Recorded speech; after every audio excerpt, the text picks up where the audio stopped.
AEW talents are close to their breaking point due to backstage drama, NXT UK stars are heading to 2.0, and WWE may have called another AEW talent. Stay tuned for the news. We're going to kick things off by looking a bit at AEW. Now, there's been a lot of backstage drama this past week after Dynamite. There's been reports about CM Punk and Hangman Page having a little bit of a disagreement, going a bit off script. Yeah, I think all stemming from the promos before their match, their AEW title match that they had, and then also some more recent stuff on this week's Dynamite as well. So the Wrestling Observer newsletter reported today in the most recent edition of it, saying right now there's a ton of backstage drama involving many of the top guys that have gotten much worse in recent weeks.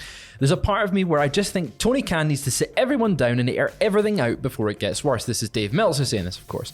The big thing that started all this is that Colt Cabana is not in the Dark Order with no angle and stopped being brought to television.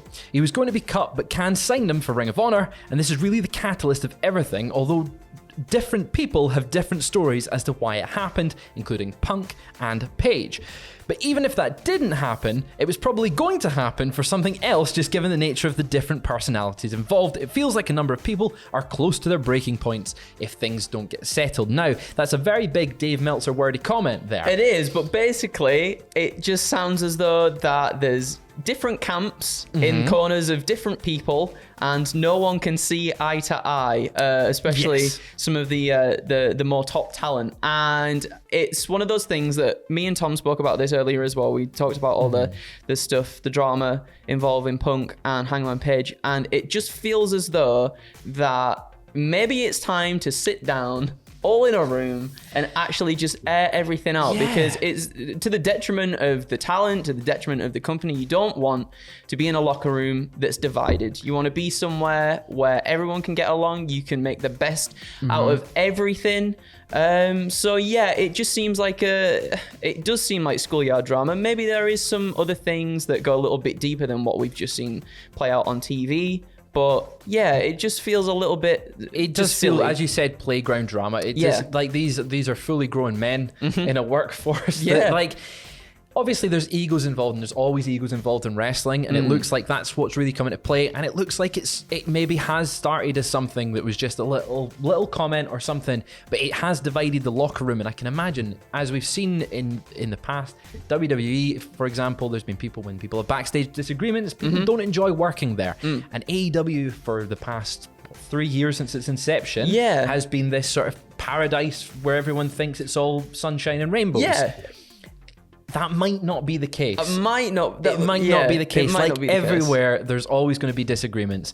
And I'm not surprised that some of the top stars are divided at the moment. You would have, as you said, Team Hangman, sort of Team Punk, because Punk's is the biggest draw in the company right now. Oh, yeah, without a doubt. And then obviously, you've got Hangman Page, who I think universally, from what it sounds like, everybody backstage just generally gets along with him because he's a nice, easygoing guy. He's a nice bloke, but he is AEW, the person you think of when you think of AEW. But moving on from AEW now, we're going to look at NXT UK now, because I think we reported on it this morning that there was numerous people released from the company, and NXT UK itself is actually closing down, being rebranded as NXT Europe next year. But there was a couple of names that were not released from the roster. Charlie Dempsey being one. It was reported by the Wrestling Observer newsletter that Charlie Dempsey, the son of William Regal, is headed to the United States alongside Ginny, who's the girlfriend of Gunther, and they're expected to be in NXT 2.0. Oh, it's quite exciting. I think I quite like Charlie Dempsey. Dempsey's awesome. He's like just old school wrestler, like his papa. It's William Regal, but also Pete Dunne and Jungle Boy's hair. It's like the hybrid of all these wrestlers. So it's really exciting to see them there. Ginny as well. It'll be great to see her being utilized on NXT 2.0. We're not sure when they will. Yeah. But we saw on this past week's NXT, numerous NXT UK stars appear in the build-up to what this Worlds Collide event that's apparently taking place prior to All Out. Yeah, and I guess, because I was thinking Charlie Dempsey in an NXT 2.0 sort of situation, there's a lot of character-driven stuff there. Charlie Dempsey very much feels just like just a pure wrestler. Yeah. And perhaps there's not that many of them on the NXT 2.0 roster. However, moving forward, you know, if some of the NXT UK stars are going to start appearing on NXT 2.0 a little bit more with the closure of NXT UK, then you can see some nice matchups, you know, with the people that he's probably familiar with too. And then do you know what? I think they do a good job of blending the more nonsensical parts of NXT 2.0 with maybe some more of the grounded stuff. I think there's a lot of good matchups that can be had there. You say that there because Charlie Dempsey is a fantastic wrestler, like really good wrestler, but I feel the thing that he's been lacking most in is been getting a really good character that people can hook onto.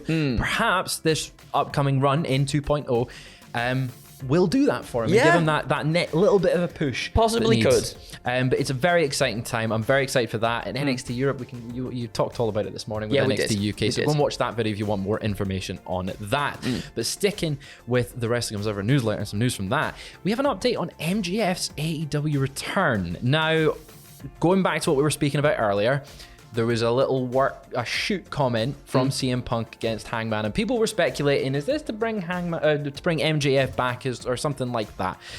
It's not, but MJF is currently scheduled to be returning somewhat soon. Ooh. We've not seen him in a long time. In a very long time after his promo. And unfortunately, I feel a lot of the heat and attention on him has kind of died down a little bit. It's died down. Yeah. So not surprised they probably want to bring him back. I'm not sure how they'll utilize him though. Me neither. I mean, perhaps, you know, there's benefits and then there's pros, and there's cons to all this stuff sort of dying down about MJF in more recent months. And part of me is in the camp of pros in terms of maybe we've forgotten about him a little bit.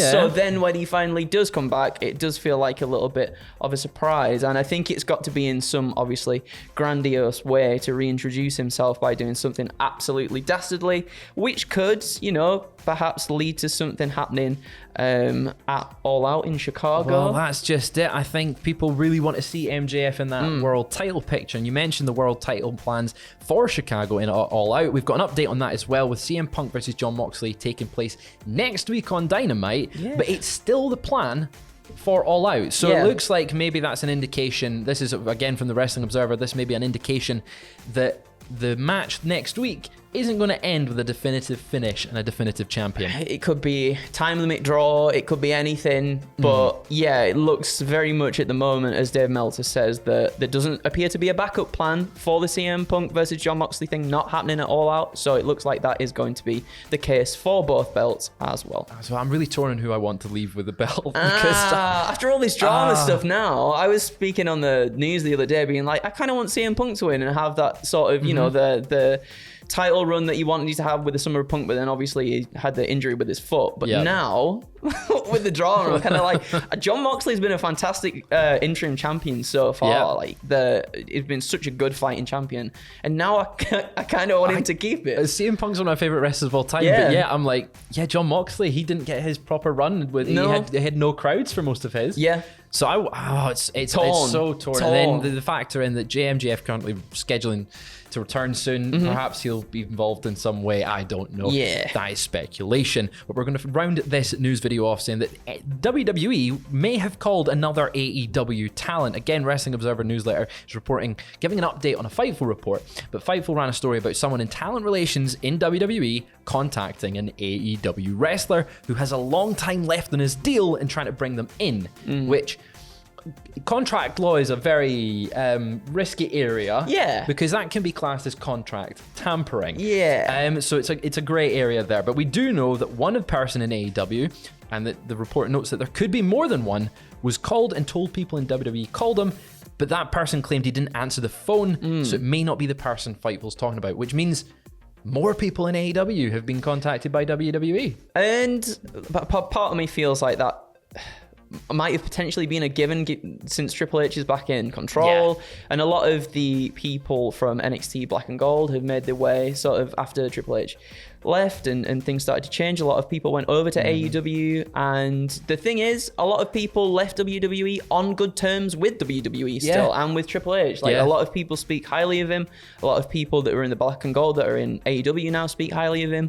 So it's not a surprise whether it's I don't know the legality technicalities of speaking to someone whilst they are still under contract about something. Maybe it was just a chat. How you doing? Yeah, what are you on with? Just from how's the kids? Yeah. How's life? How long have you got left on your contract? What have you been up to this weekend? You know, just the normal things that you ask about. You know, when the first story broke, there was numerous people jumping into my mind who it could be, and it's still not been confirmed who it was. It's been kept anonymous.